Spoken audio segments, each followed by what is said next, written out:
The Stanley Parable is a story about a man named Stanley working in an office when he suddenly realizes that his coworkers are nowhere to be seen. He's guided through a series of scenarios by a narrator in his head that frequently end in kind of a weird fashion. This is a game that has a lot to say, and it seems like something that I definitely would have checked out in the past. The original version released in 2013, and the Ultra Deluxe version came out in 2022 with some added ending content. But I've actually never checked it out, so now seems like a good as time as any. Also, if you're familiar with this game, you might have clicked on this and been like, there's no way you did everything in Stanley Parable Ultra Deluxe legitimately, and to that I say absolutely, but we'll get to that at the end. Also, this is the first video that's been recorded/edited on my new PC, so if anything looks or sounds weird here, please let me know, because I'm not 100% sure that everything came over correctly, and I had to set up a fresh version of my editing software and OBS, so just let me know about that. So Stanley looks up from his day in the office after he's not really been given anything to do, and he realizes that there is no one in any of the offices nearby him either. His coworkers are all just completely missing, so let's go investigate. This is a game known for having many different paths and many different potential endings, and the first one is a simple choice between a door on the left and the right. The narrator tells us to take the door on the left, so of course we go ahead and step into the right one. The right door leads us to the employee lounge, which is looking a little sparse and kind of depressing, so we'll go ahead and move through here pretty quickly. Our next stop is a very large loading dock area that is absolutely filled with boxes, and I know this is a game that likes to be a little bit tricky, so I was really taking my time going around looking at as much as I possibly could before making any decisions. But maybe I should have been looking at things a little less closely as we fall directly off of the moving platform and die, which I guess is technically my first ending of the game. But death or starting over doesn't really mean anything in this game, as we just start off right back at Stanley's office and we can make the choices once again. We successfully board the moving platform this time and take it across to the other side of the loading dock, but we do notice a couple of pathways that are going across this room in other places that we might be able to access in future playthroughs. Arriving on the other side of the lift, there is only one path for us to take that eventually leads to a very dark room with a phone ringing in front of us. But since I know that this is a game about subverting your expectations, I don't pick up the phone, I walk over to the wall and unplug it, which is a little bit confusing to the narrator because he didn't know that that was an option. Luckily for us though, the narrator is very quick to act and has a pretty solid action plan for how to get us back on track with making good choices. He gives us a kind of PowerPoint presentation explaining the nature of choice and how this is just like the real world. We should be making rational choices at every opportunity. After he finishes up his presentation, he gives us the opportunity to complete an in-field exercise, starting with the telephone once again, but we see the world is a little bit strange now that we have a little bit of a contradiction going on. We leave the telephone room and hop back on the moving platform, but now that the narrator knows that we can actually make choices, he puts up a barricade to try to keep us a little bit safer. I attempt to spam the jump key to get around this, but I earn the achievement You Can't Jump as I learn that they've disabled the jump key. We also learn Get Your First Achievement. The narrator has us return all the way back to the room where we made the original left or right choice again.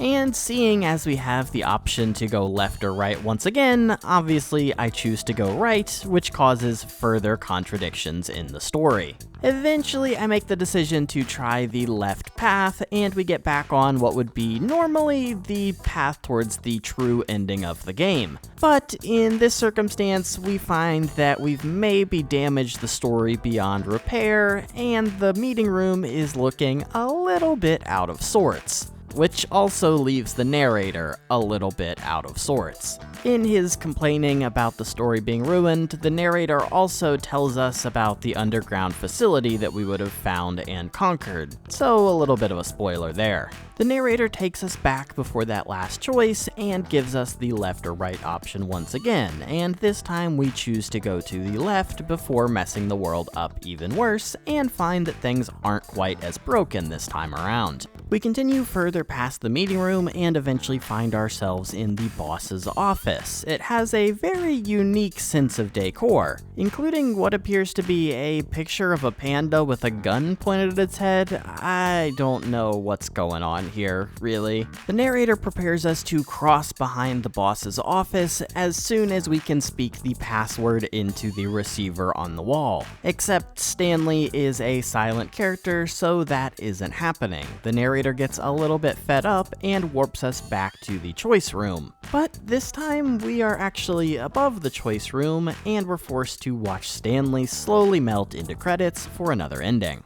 So we start over from Stanley's office once again for another run. I'm not going to start from this point anymore, you get it, we go back after we finish an ending. This time around, I once again take the right door, but while we're riding the moving platform across, I decide to drop down into the platform that we saw down below. In this playthrough, the narrator is desperately trying to convince us that they want what is best for us, and they really are trying to help, so they give us another choice between a red door and a blue door. They prefer the red door, so of course we're going to take the blue door as many times as it takes to get that through his head. It makes sense that this wasn't the path that the narrator wanted us to take for his story though, because this area simply isn't finished. We see a room with a ton of developer textures in it, but no actual story for Stanley to continue walking through. But that room teaches the narrator a lesson. As a gamer, we want more choice, so he decides to give Stanley a third choice in the room with two doors, so we once again take the right path. This leads us to a couple different things, a board where we rank how much we enjoy the extra choice, and also the Stanley Parable Worldwide Leaderboard, which is a pretty good joke.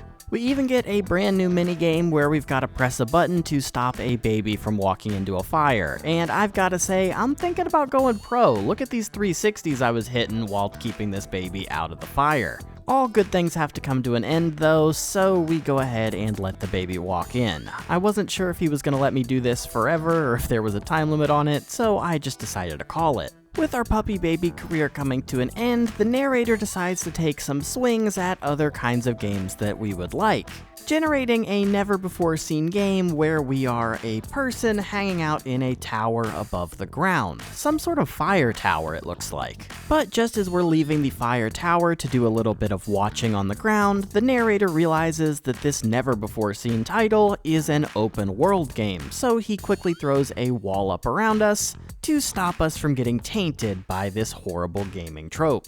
So the narrator decides to put us in another type of game that isn't an open world and definitely won't let us escape. Some sort of Rocket League, if you will.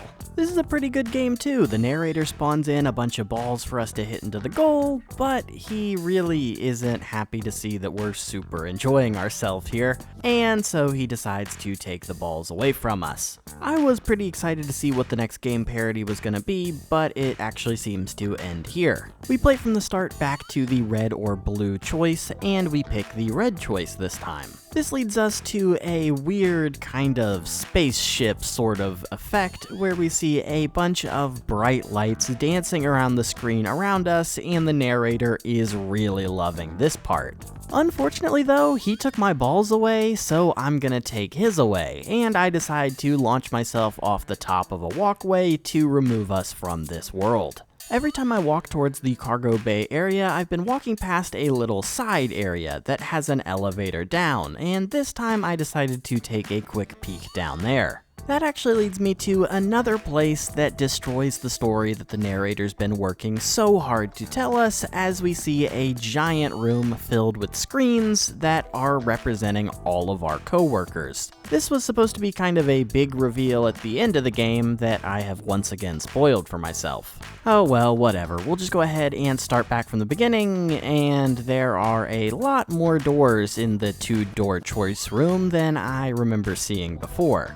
I tried to go down one of those side path doors, but unfortunately it really becomes a little bit of a maze back here. Definitely a lot less straightforward than when we were checking out the left and right paths before. Actually kind of seems like we're not really getting anywhere at all walking through here. That gives the narrator a great idea though, and he introduces the Stanley Parable Adventure line, a conveniently placed line down the correct path for us to take that will certainly not lead us astray. The line was a good idea for a little while, but then things started to get a little bit strange with it. It does lead us to an Easter egg that I almost walked right past, but just happened to clock this payday mask hiding out in the corner, so now I know to look for those. Finally, we approach the grand finale of the adventure line, and we find that it brought us right back to that last room that we were in. This is clearly not correct. The narrator has one more idea for potentially getting us to arrive at a thrilling conclusion, but this results in us walking around in a circle for a little bit before eventually arriving at the confusion ending, which is what this whole last couple scenes have been a part of. What a great time.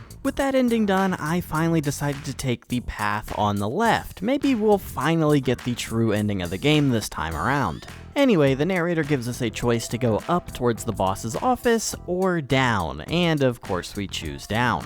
We end up in a weird part office, part parking garage type level where Stanley convinces himself that this whole thing is a dream. We fly around the level with stars dancing around us until eventually we die and we fade up to see that Stanley has been found dead on the street near a woman named Mariella who is on her way to work. Honestly, this is one of the more bizarre endings of this game, but hey, new character, I guess. I start the game over again with the intention of heading towards the canon ending once again until a door titled New Content catches my eye, so we head down that way. Finally, we're checking out some of the brand new content introduced in the Stanley Parable Deluxe Edition. A little bit strange because we haven't finished the game yet, but hey, this area introduces some super cool concepts like the jump circle that allows you to jump. Yay. Well, there's gotta be more to it than that, right? I mean, oh yeah, that was it. Huh. Well, I guess that was worth re-releasing the game for. Maybe. The narrator even specifically calls out an achievement called Test Achievement Please Ignore, which doesn't seem like it's gonna be super great as far as us unlocking it. The lack of quality being presented in the Ultra Deluxe version of this game causes the narrator to go on a little bit of a tangent. He pulls us down into a side path that he is calling the Memory Zone. This is an area all about reminiscing on how great the original Stanley Parable was, way back in its release in 2013. Again, I did not play the original Stanley Parable, and I have not seen the true ending of this game yet. Kinda awkward. Something that I am very aware of, though, are the amazing reviews that the Stanley Parable got when it first came out. This game is really unlike any other game that was out at the time, and playing it now for the first time, I can definitely see where some of the other games that I've played have taken things from this game, but this was the originator,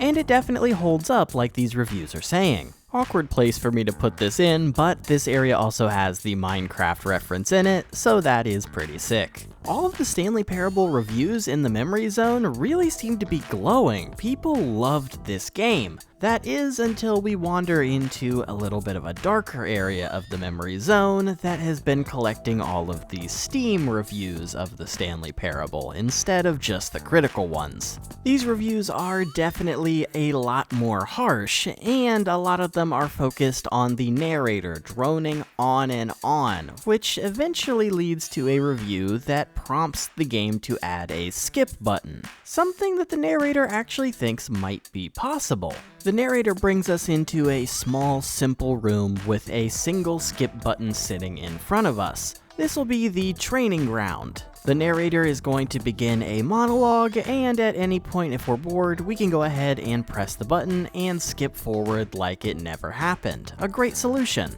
The only problem with this is that the narrator really does love to talk, and the amount of time between skips increases to be longer and longer. We continue skipping forward and forward. Eventually the narrator disappears and the very room that we're standing in begins to deteriorate around us. Eventually the room that we're standing in breaks apart and we are actually able to escape finally. That is until the escape is just a giant desert where we wander for a bit until the game eventually comes to an end. That was where I called it quits for my first day of gaming, and I came back the next day to find that even in the starting menu for this game, there is interaction with the choices that you make. The game starts you off at a clock, and I set it to be the correct time both times that I started the game, and the game took note of that. And when I relaunched the game, I also earned the achievement Welcome Back for quitting the game and starting it again. Maybe this time I'll actually make it to the proper end of the game. New content, huh? Alright, well I guess I can't miss out on that. The narrator has done some additional reflecting. Since we checked out the Stanley Parable Ultra Deluxe Jump Circle before, he was not impressed. The game seemed like a cheap cash grab, so he decided to invest in the Stanley Parable 2, a proper sequel to the original game. And that seemed like a pretty great idea because traditionally all sequels are pretty good. Definitely looked at as much better than the original. In fact, the narrator has gone as far as creating an entire expo hall where we can check out all of the features he's planning on adding to the Stanley Parable 2. Like this button that will say the name of the player playing the game. Now, right now it only says Jim, which is a little bit weird because of all of the Office characters, I really thought it would be Stanley. The main thing in this area that catches my eye though is definitely this big sign that says New Free and Easy Achievement. I'm drawn to this machine like a moth to a flame, but unfortunately it is actually broken. It's just a prototype, you know, so this will get added in the official Stanley Parable 2. The next thing that catches my eye is the return of the jump circle, but unfortunately I used all of my jumps the first time around, so just kind of a circle on the ground really. Something the achievement-based gamers will really love in this area though is the introduction of the collectible minifigure that you can find scattered around the map. And who could forget about the good old companion bucket, your new friend that will experience all of the joys of the Stanley Parable right by your side. There's also an area with an infinite hole that turns out to be a little bit less than infinite if you allow yourself to continue dropping. And that area gets a little bit weird, let's just say. After we take a look at all of the narrator's new ideas, he comes up with some ways to import them into the current version of the Stanley Parable that we're playing, which begins the Stanley Parable 2 arc of the game. We grab our trusty bucket and head up towards the boss's office, and we take a quick stop in the executive bathroom where we find one of the minifigures. This is pretty good to see because now we have confirmation that they are actually out in the main game as well. We enter our boss's office and find it in its regular form instead of that bright green panda killing monstrosity that we saw before. And this time the way to open up the super secret pathway behind the boss's office is actually through a keypad instead of a voice recording software, so that is much easier for Stanley to manage. Behind the boss's office we find a door leading to the mind control facility, as well as a crudely pointed arrow that tells us the escape path. We take our bucket friend down the escape path as the narrator begs us not to try to go this way. This path culminates in us loading up into a crusher machine with our bucket friend in tow, where both of us will inevitably be destroyed. Just before we're killed though, a miracle happens. We are teleported into this bright white area that is all focused on how great buckets are. Oh man, they're not actually trying to save us, they're just trying to save the bucket. Oh, nards. Once we've collected our first Stanley minifig, we find that the meeting room room that previously just held kind of general business place information has now been turned into the headquarters for people trying to find all of the mini Stanley figurines. The area encourages us to find them all and even includes a list of the places where they haven't been found yet, which will be super helpful for us because we were kind of just wandering before. We bring our bucket friend on another trip with us to grab the last remaining Stanley minifigure when we hit a door that closes in our face with a sign that says no buckets past this point. I don't know if this was in the original game, but it actually did catch my eye when I was walking through the first time and didn't even clock it. This leads us to yet another fun little minigame where we need to define if things are buckets or not because the narrator isn't quite sure if we know what a bucket is. This eventually leads us to the narrator opting to delete all of the buckets from Stanley's world, which results in everything disappearing except for Stanley and the narrator. We'll just pretend that we didn't see that everything in the world were buckets. We arrive at the red and blue door room once again, but we're not here for that, we are just here to grab the final Stanley minifig. And just like the narrator told us at the beginning, there is no reward for doing this. But when we start our next playthrough of the game, it turns out that the narrator has actually caught a little bit of a fever for collecting things. Not for the reward at the end, but just the act of collecting. There's something in human nature that just makes us love it. So the narrator brings us back to another alternate version of the memory zone, where we now get to play back through all of the areas where we previously picked up the minifigs once again. Except for a weird bit in the middle where we visit this pink apple room that I definitely never saw before, but again, we're just gonna ignore that for right now. The narrator even prepared a super cool 2013 YouTube video for the celebration of finding our 5th minifig. We arrive back at the red and blue room and collect the last minifig on our second trip through, but once again, the narrator isn't happy with that. We've gotta grab more than just these 6. Maybe we should do it in reverse one more time. So we go back through everything, the YouTube video, the weird pink room, and even the very first minifigure that we picked up.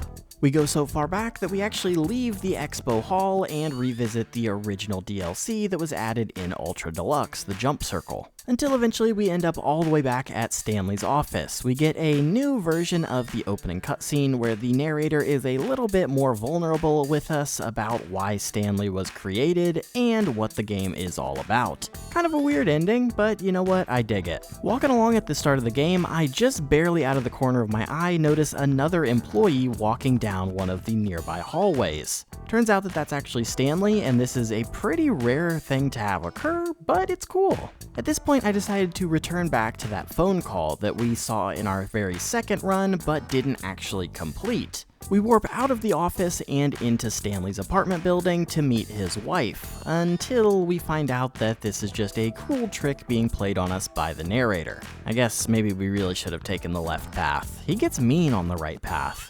In this version of the ending, the narrator describes all of the various adventures that Stanley goes on in this game as things that are happening in his mind as part of his Stanley parable. I haven't read essentially any descriptions or details about any of the endings of this game online, but this one I kind of saw as a lot more relatable than a lot of the other endings. I interpreted this one as much more about the death of the soul of someone that is working in a corporate environment like this. Stanley has a really easy job, and he has absolutely let that consume him. That was the last ending that was specifically hanging out for me, so I decided to head to the mind control facility, finally, in this next playthrough. We come into this room where all of the monitors jump to life, labeled with the numbers of all of Stanley's co-workers. This might have been a bit more impactful if I hadn't seen this a couple of times already in the game. It is a little bit horrifying to consider that all of the employees on these screens have actually been under mind control this whole time.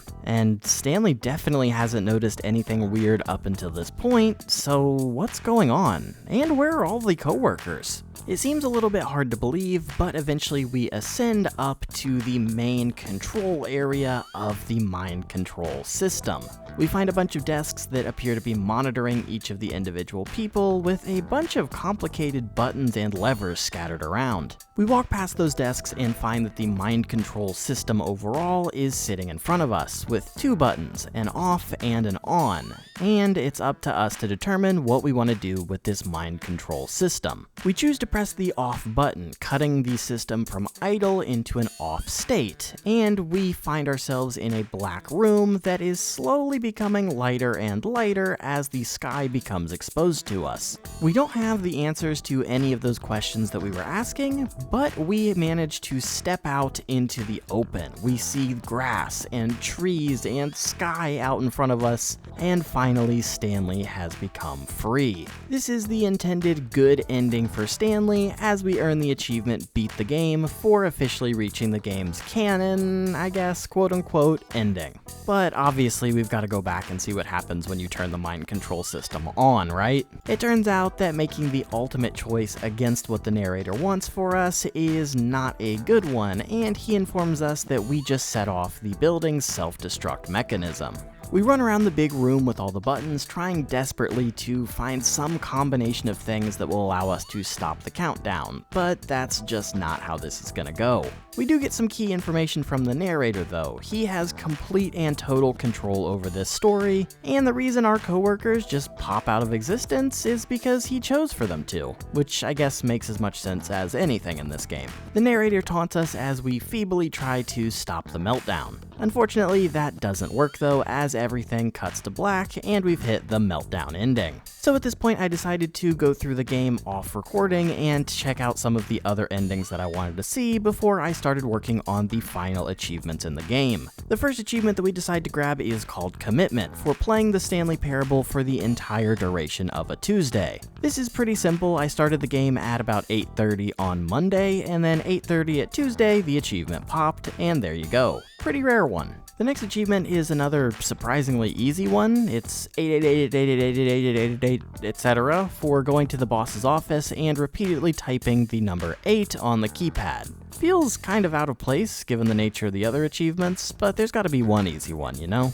And the achievement difficulty is gonna take a huge ramp up when we start the next one, that begins with us clicking on door 430 5 times. The narrator specifically asks us, do you think that's all it was gonna take to get this achievement that was titled Click on Door 430 5 times? That's obviously not how it's gonna go down, but it really isn't much more complicated than that. The narrator has us run around the starting area of the office, clicking on random doors and copying machines and climbing up on desks, before eventually we return to door 430 and click it 5 times to earn the achievement. I also decided to return to this museum type area that we experienced when we were carrying the bucket around, but without all of the bucket facts this time. This area is super cool. It's got a lot of like pre-release Stanley Parable facts and lore, and I just really enjoyed this area. This was around when I switched into the new PC, so I actually needed to start from the very beginning and do a lot of the ending stuff over again for one of the other achievements, so I decided to take my time and really enjoy it.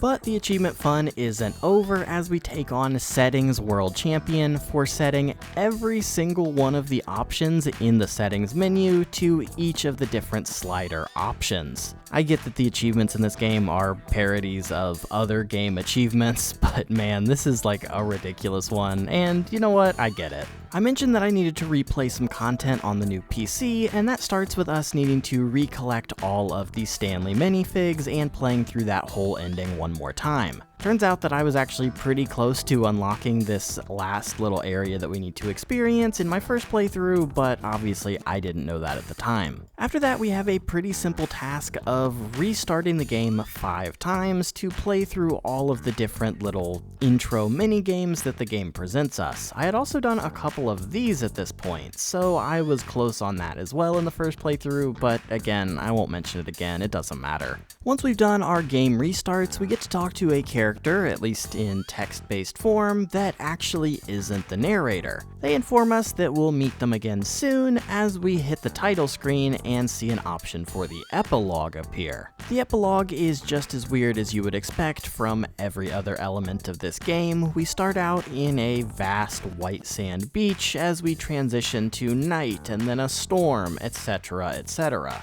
We eventually find ourselves outside of the last vestige of the memory zone, and we climb inside to find a Stanley Parable 2 in memoriam area. We find a Yahoo News-esque screen. On it, we see an interview with the Stanley Parable devs apologizing for the poor reception of Stanley Parable 2 and says there will be no more spin-offs or sequels to the beloved franchise. Or not franchise, single game, I guess. Beloved game and his friend. Eventually, this leads us to a room that has a monitor that we can actually interact with, and we find that it is the same person that we were talking to before. This person seems pretty disappointed that the Stanley Parable isn't going to have any more sequels in the future, so we set up a system where every time we launch the game in the future, we're going to have to increase the sequel number by 1. But that seems like a good trade-off for the fact that this person is actually going to fix that test achievement that we couldn't earn previously in the game. Now we just need to go back and revisit it. So we go ahead and do just that. We return to the expo center and once again visit the room with the free achievement. We once again flick the lever, but this time we earn the achievement, test achievement, please ignore. Turns out that that voice definitely wasn't lying to us, as they did manage to fix up the machine. That does freak the narrator out a little bit because he didn't do anything to fix the machine, so that kind of makes him feel like we're being watched. Which I guess we are. Our next goal is multifold. The first thing we need to do is complete the game enough times that the narrator will begin automatically unlocking the secret entrance in the boss's office instead of us typing in the code manually. And the next step is to reload the beginning of the game over and over again until we eventually get a route that takes us directly from Stanley's office into the room that is the 2-door choice. From this point, we take the left door and play through the game towards the intended ending as quickly as possible. And at this point, we have completed this main intended path so many times that we can basically do it blindfolded, as we earn the achievement speedrun for completing the Stanley Parable in under 4 minutes and 22 seconds. But that leaves us in a very interesting position, doesn't it? The original Stanley Parable had an achievement called Go Outside, which involved not launching the Stanley Parable for 5 years. So the game came out in 2013, that became achievable in 2018. The Stanley Parable Ultra Deluxe has an achievement called Super Go Outside for not playing the game for a total of 10 years. Now, obviously there are ways to get around this. You could go ahead and set your computer clock forward and make the game think that you've waited 10 years and then just unlock it. But that felt a little bit anticlimactic to me, or maybe that would be climactic and I'm wasting all of your time. But the Stanley Parable is a game about endings, and whether you're reaching them or not, so I think it's a lot more satisfying to wait the entire 10 years. So, in other words, maybe the game is ending right here, I will be stuck at 10 out of 11 achievements forever, or maybe in 10 years I'll come back and make a YouTube short or something, grabbing that achievement finally after such a long wait. I gotta say though, that 5-year achievement on the Stanley Parable really put me off playing the game for so long. And it really makes you think about that tweet or whatever that says the time will pass anyway, where if I think about it, if I would have played the Stanley Parable in 2020, I could have grabbed that achievement now or very soon. So it really makes me feel like it was finally time to play this game, and let's just get that clock a-ticking. Because now in 2035, Jesus, that's so far away, I'm gonna come back and grab that achievement and everything will be perfect. So as I mentioned before, this is the first video being kind of recorded and produced on my new computer, so please let me know if anything is weird. The editing software is a little bit different from what I was working with before, but the videos should be higher quality, so that is definitely an improvement. Also, let me know what you think about this video. I feel like this is kind of weird. This game has so many different endings, and I feel like saying I'm doing everything in the game implies that I'm going to do all of them. I did quite a few, but definitely not quite every single one, so I don't know, maybe it's a little clickbaity. But anyway, outside of all of that other stuff, I hope you enjoyed this video as always, and I hope to see you in the next one as well. See ya!